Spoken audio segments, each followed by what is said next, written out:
Friends, कैसे आप लोग। Welcome to the previous classes. तो दोस्तों आज फिर हम लोग पढ़ने वाले नन हिंदी। क्या है दोस्तों कि नन हिंदी क्लास 10 किसके लिए दोस्तों? क्लास 10 के लिए नन हिंदी लेकर आए दोस्तों, जिसके लिए 1 से 10 तक प्रश्न लेकर आए दोस्तों। एक काफी सबसे पहले आप लोग इस प्रश्न का स्क्रीनशॉट ले लें दोस्तों, फिर आप लोगों को पढ़ के सुना भी देंगे दोस्तों और बता भी देंगे इसका आंसर। दोस्तों क्या है सबसे पहला प्रश्न कि ईद के दिन अमीना क्यों उदास थी? क्या है दोस्तों कि ईद के दिन अमीना क्यों उदास थी? क्या है दोस्तों कि ईद के दिन अमीना क्यों उदास थी? दोस्तों जाहिर सी बात है, किसी के घर में खाना पीना दाना उना कुछ ना रहे तो उदास तो रहेंगे दोस्तों। और ईद जैसा त्योहार में दोस्तों किसी के घर में कोई दाना ना रहे तो उदास क्या दोस्तों, कुछ भी रह सकते। ठीक है दोस्तों, तो इस तरीके से लिखना है दोस्तों कि ईद के दिन अमीना इसलिए उदास थी क्योंकि उसके घर में एक भी दाना नहीं था, इसलिए ईद के दिन अमीना उदास थी। और फिर हामिद कैसे अकेले पैदल जाता ईद गांव में ईद की नमाज पढ़ने, इसलिए ईद के दिन अमीना उदास थी। उसके बाद ये जो अमीना वाली बात है दोस्तों, अमीना कौन थी? तो अमीना जो थी ये हामिद की दादी थी। हामिद का ना माँ था ना बाप था, उसकी सिर्फ और सिर्फ एक दादी थी। उसकी दादी जो वो मतलब दादी के पास उसका पालन पोषण होता था दोस्तों। उसके बाद अब दूसरा बड़ा क्वेश्चन में क्या बोला दोस्तों कि तू जिंदा है तो इस कविता के लेखक कौन? क्या है दोस्तों कि तू जिंदा है तो जिंदगी को जीत में यकीन कर और कहीं है स्वर्ग तो उतार ला जमी पर। इस कविता के लेखक कौन? ये कौन सी विधा है दोस्तों? ये विधा जो है कविता है दोस्तों।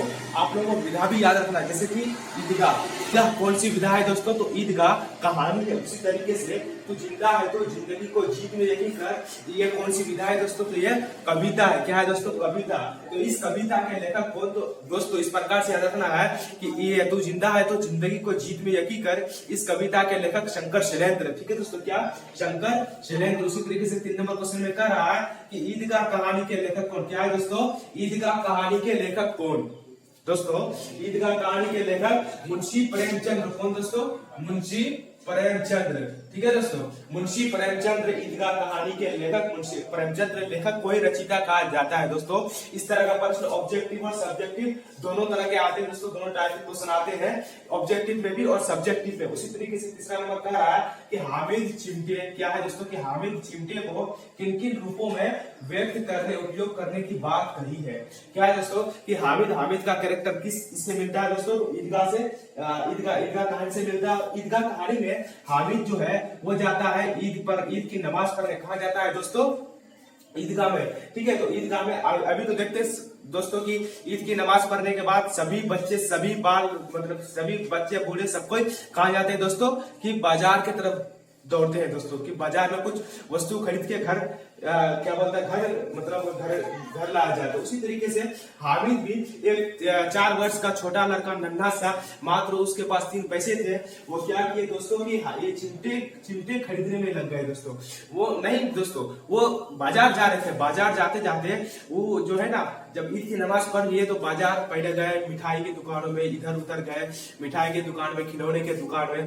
तब जब मिठाई के दुकान में गए तो बोले कि ये मिठाई 2 मिनट की प्लेट का मुख का स्वाद ये अच्छा नहीं रहेगा हम गरीबों के लिए। उसके बाद वो क्या किया कि दोस्तों तो नन्हा से छोटा सा बच्चा, उसके बाद चले गए खिलौने की तरफ। जब खिलौने की तरफ गए तो बोला कि इस पे अगर थोड़ी सी पानी पड़ जाए तो खिलौना का रंग खत्म हो जाएगा। दूसरी बात कि सभी खिलौने मिट्टी के बने हुए थे, इसलिए सोचा कि अगर इस खिलौने को थोड़ा सा भी ऊपर से गिरा दिया जाए तो खिलौना चूर चूर हो जाएगा। इसलिए दोस्तों उसने क्या किया कि खिलौने की तरफ से बढ़ते हुए चले गया लोहा वाला दुकान की तरफ। तब देखता कि चिमटा, क्या दोस्तों? चिमटा देखता है। ये चिमटा देखने के बाद उसके मन में भाव लगता है कि दादी जब रोटी बनाती है, क्या बनाती है दोस्तों? रोटी बनाती है तो उसका हाथ जल जाता है। इसीलिए क्या करता है कि हामिद जो है चिमटा खरीद लेता है। हाँ, ये चिमटा का दुकान वाला था, ये तो 3 रुपए में 3 पैसे में तो चिमटा देने का ही नहीं था, इसको मन नहीं था। लेकिन फिर भी हामिद थोड़ा ये करके बात करके उससे थोड़ा ये करके उसके बाद क्या क्या किए, वो 3 पैसे में चिमटा खरीद लेता। उसके बाद इन चिमटे को किन किन रूपों में उपयोग करने की बात कही है। देखिए दोस्तों, अभी भी हम लोग अगर कहीं पे घूमने जाते हैं तो अकेले तो नहीं जाते, बहुत सारे दोस्तों के साथ जाते, 3-4 दोस्तों के साथ। उसी तरीके से हामिद भी गए थे, नूर, मोहसिन, उसके बाद हामिद और एक फ्रेंड से दोस्तों, ये 4 फ्रेंड मिलकर गए थे। कहा दोस्तों कि ईदगाह गए थे नमाज पढ़ने। तो उस तरीके से ईदगाह नमाज पढ़ने के बाद चले गए बाजार की तरफ, बाजार से लौटते समय अब सबको उनका मजाक उड़ा रहे थे दोस्तों कि देखो ये क्या लाया, हम लोग सभी ने क्या बोलता है मिठाइयाँ खाए, खिलौने लिए, ये क्या लिया, एक चिमटा लिया, ये चिमटा लेकर करेगा क्या। लेकिन हामिद एक नन्हा सा बच्चा जिसका सोच एक वयस्क की तरह, एक जवान आदमी की तरह दोस्तों, क्या किया उन्होंने, चिमटा को लेके अपने दादी के लिए चिमटा, अपना दादी जब उसकी दादी जब रोटी बनाती थी तो रोटी बनाते समय उसके हाथ जल जाते थे, इसलिए वो क्या किया कि चिमटा खरीद लिया। ये चिमटा खरीदने के बाद जब सब दोस्तों ने उनका मजाक उड़ाने लगा तब कहा कि अगर ये चिमटे को अगर कंधे पे लिया जाए तो फकीरों का चिमटा हो जाएगा। क्या दोस्तों, कि अगर कंधे पे लिया जाए तो फकीरों का चिमटा हो जाएगा। अगर ये चिमटे से अगर आप लोगों के खिलौने को एक एक चिमटा दूं तो आप लोगों का खिलौना चूर चूर हो जाएगा, लेकिन मेरा चिमटा का कोई बाल बांका नहीं कर सकता। बाल बांका का मतलब कुछ बिगाड़ नहीं सकता दोस्तों। उसी तरीके से अगला वाला प्रश्न में कहता है, आई होप कि आप लोगों को चौथा प्रश्न समझ में आ ही गया दोस्तों। अगर नहीं आया तो फिर आप लोग कमेंट में कह दे दोस्तों, फिर मैं आप लोगों को इस तरीके से समझा दूंगा दोस्तों। चौथा प्रश्न में कह रहा है कि आप अपने आप को कर्मवीर कैसे बना सकते हैं। दोस्तों कर्मवीर का मतलब क्या होता है, कर्मवीर का मतलब होता है कि महान काम करने वाला आप अपने आप को बना कैसे सकते हैं दोस्तों। ये महान काम करने वाले कैसे बनते हैं दोस्तों, देखो जब अपने काम में हम लोग मेहनत, लगन, सब कुछ त्यागने को तैयार हो जाते हैं दोस्तों, तो हम लोग का काम महान काम बन जाता है दोस्तों। जैसे कि अभी हम लोग क्या कर रहे हैं, पढ़ाई कर रहे हैं दोस्तों। अगर इस पढ़ाई को अपने सच्चे दिल से अगर करेंगे इस पढ़ाई को दोस्तों, तो क्या इस पढ़ाई का हम लोग को फल नहीं मिलेगा, बहुत मिलेगा दोस्तों।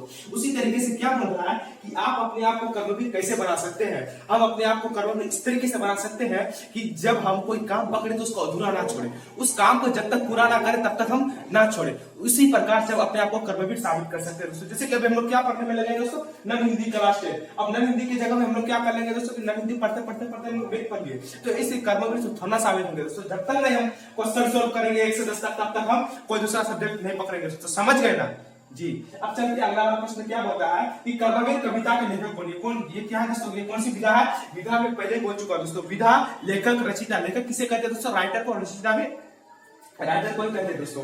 तो क्या है कि कर्मवीर कविता के लेखक को। विधा जरूर याद रखिएगा दोस्तों कि कौन सी कहानी, कौन मतलब पाठ, कौन सी विधा, पाठ का मतलब चैप्टर, कौन सा चैप्टर की कौन सी विधा है किसी की। ये क्या बोलता है, ईदगाह कौन सी विधा है, तो वो कहानी। उसी तरीके से तू जिंदा है तो जिंदगी को जिंदगी कर, ये कौन सी विधा है, ये कविता। उसी प्रकार से कर्मवीर ये क्या है, कविता है। तो क्या बोल रहा है दोस्तों, कर्मवीर कविता के लेखक कौन। इस कविता के लेखक कौन दोस्तों, राइटर कौन, रचयिता कौन दोस्तों। तो इस कविता के लेखक कौन, लेखक जो है वह अयोध्या सिंह उपाध्याय हरिओं। क्या दोस्तों, अयोध्या सिंह उपाध्याय हरिओं। आप लोगों को बुक में दिया गया है दोस्तों, तो पूरा फुल स्पष्ट दिया गया है दोस्तों। मैं सिर्फ आप लोगों को बता रहा हूँ इंट्रोडक्शन, मतलब मैं आप लोगों को बता रहा हूँ, रास्ता दिखा रहा हूँ किस तरह से आप लोगों को पढ़ना है। क्या दोस्तों कि अयोध्या सिंह उपाध्याय हरिओं, ठीक है दोस्तों। उसी प्रकार से 7वां प्रश्न में बोल रहा है, 7 नंबर, आप अपने देश की उन्नति के लिए क्या क्या कर सकते हैं। क्या कर सकते हैं दोस्तों देश की उन्नति के लिए। देश हर एक किसी का है दोस्तों। आप अपने देश की उन्नति के लिए, देश की उन्नति कौन नहीं चाहता, अभी का हर जवान चाहता है, हर बूढ़ा चाहता है, हर आदमी चाहता है, हर महिला चाहता है, हर क्या बोलता है लड़की चाहता है कि हमारा देश का उन्नति हो। लेकिन क्या कर सकते हैं, देश का उन्नति सिर्फ चाहने से नहीं होता, देश का उन्नति सिर्फ चाहने से नहीं होता, उसको करना पड़ता है दोस्तों। कि आप अपने देश की उन्नति के लिए क्या कर सकते हैं दोस्तों। क्या बोल रहा है कि आप अपने देश की उन्नति के लिए क्या क्या कर सकते हैं दोस्तों। प्रश्न ना पूछे, ऐसा एग्जाम नहीं होता दोस्तों, ठीक है, क्योंकि ये प्रश्न देश के बारे में दोस्तों VBI बिल्कुल मोस्ट इंपोर्टेंट दोस्तों, कि आप अपने देश की उन्नति के लिए क्या क्या कर सकते हैं दोस्तों। हम अपने देश की उन्नति के लिए अपने कामों को इस प्रकार से करें कि ये काम मतलब सोना बन जाए दोस्तों, ठीक है। सो दोस्तों अब चलते अगला वाला क्वेश्चन में दोस्तों। अगला वाला क्वेश्चन क्या बोल रहा है, 8 नंबर में, कि हुंड्रू का जलप्रपात कौन सी विधा। क्या है दोस्तों कि हुंड्रू का जलप्रपात कौन सी विधा। हुंड्रू का जलप्रपात आप लोग पढ़े दोस्तों, नहीं पढ़े तो कोई दिक्कत नहीं, मैं सिर्फ शॉर्टकट में बता दे रहा हूँ। ये जो विधा है, ये जो विधा बोल रहा है कि ये किस पर लिखा गया था दोस्तों, कि हुंड्रू का जलप्रपात ये जो लिखा गया था, ये लिखा गया था यात्रा वृत्तांत में। किसमें दोस्तों, यात्रा वृत्तांत में, जिसको उर्दू में बोलते हैं सफरनामा। क्या दोस्तों, सफरनामा। ये सफरनामा में लिखा गया था हुंड्रू का जलप्रपात। ये जो लिखा गया था, ये लिखा गया था यात्रा वृत्तांत में। किसमें दोस्तों, यात्रा वृत्तांत में लिखा गया था। कौन, हुंड्रू का जलप्रपात। जब कामता प्रसाद सिंह काम, क्या दोस्तों, कामता प्रसाद सिंह काम गए थे घूमने के लिए। तो देखो अभी के आदमी जाते हैं दोस्तों, हम लोग जब अगर कहीं पे घूमने जाएंगे हम लोग, तो दोस्तों अभी 5G के जमाने में हम लोग क्या करते हैं, मोबाइल लेके जाते हैं, फोटो लेके आते हैं दोस्तों। उसी प्रकार से पहले जमाने में क्या करते हैं दोस्तों कि डायरी लेके जाते थे। क्या दोस्तों, डायरी में लिख के लाते थे। तो दोस्तों वही डायरी में लिख के लाने के बाद कामता प्रसाद सिंह काम ये क्या किया कि बुक में छपा दिया दोस्तों। क्या किया, बुक में छपा दिया इस कहानी को, कि हुंड्रू का जलप्रपात कैसा है, क्या है, इसमें क्या क्या चीज मैंने देखा, उसके बाद कितनी ऊपर से वो पानी गिरती है, ठीक है दोस्तों। उसी प्रकार से अगला वाला प्रश्न चलते हैं हम लोग 9 नंबर नंबर में कि हुंड्रू का जलप्रपात के लेखक को कुछ ही क्षण पहले बता दोस्तों कि हुंड्रू का जलप्रपात के लेखक कौन। दोस्तों हुंड्रू का जलप्रपात ये जो है कहानी है, ये यात्रा वृत्तांत जो विधा है, तो इसके लेखक जो है वह है कामता प्रसाद सिंह काम। क्या दोस्तों, इसके लेखक कामता प्रसाद सिंह काम। याद रखिएगा दोस्तों, ऑब्जेक्टिव विद सब्जेक्टिव एकदम जरूर आएगा दोस्तों। उसी प्रकार से क्वेश्चन बोला कि जैसा हुंड्रू वैसा उनका मार्ग, इस कथन की व्याख्या करें। दोस्तों क्वेश्चन समझने पर आंसर ऑटोमेटिक निकल जाएगा दोस्तों, एकदम बिल्कुल इजी क्वेश्चन है दोस्तों। 5 नंबर का पूछता है दोस्तों, कितना नंबर का? पिछले साल एक क्वेश्चन डायरेक्ट पूछा भी है दोस्तों। क्या पूछा है कि जैसा हुंड्रू वैसा उनका मार्ग, इस कथन की व्याख्या करें। 5 नंबर में पूछा है दोस्तों पिछले बार। तो इस क्वेश्चन को इस तरीके से याद रखना कि जैसा हुंड्रू है वैसा उनका मार्ग भी, इस कथन की व्याख्या करें। इस कथन की पूरा फुल डिटेल निकाले दोस्तों। जैसा हुंड्रू जो है वैसा उनका मार्ग भी है, तो इसको इस तरह से याद रखना कि जैसा हुंड्रू खूबसूरत वैसा उनका मार्ग भी खूबसूरत है। ठीक है दोस्तों, तो इस प्रकार से अगर आप लोगों को आंसर लेना है तो आंसर के लिए आप लोग जरूर हम लोग को कमेंट करें, और साथ साथ जब कमेंट करेंगे दोस्तों तो हम लोग आंसर आप लोगों को देने के लिए फिर दूसरा वीडियो बना लेंगे दोस्तों। तब तक के लिए जय हिंद, चलते फिर मिलेंगे नेक्स्ट वीडियो में।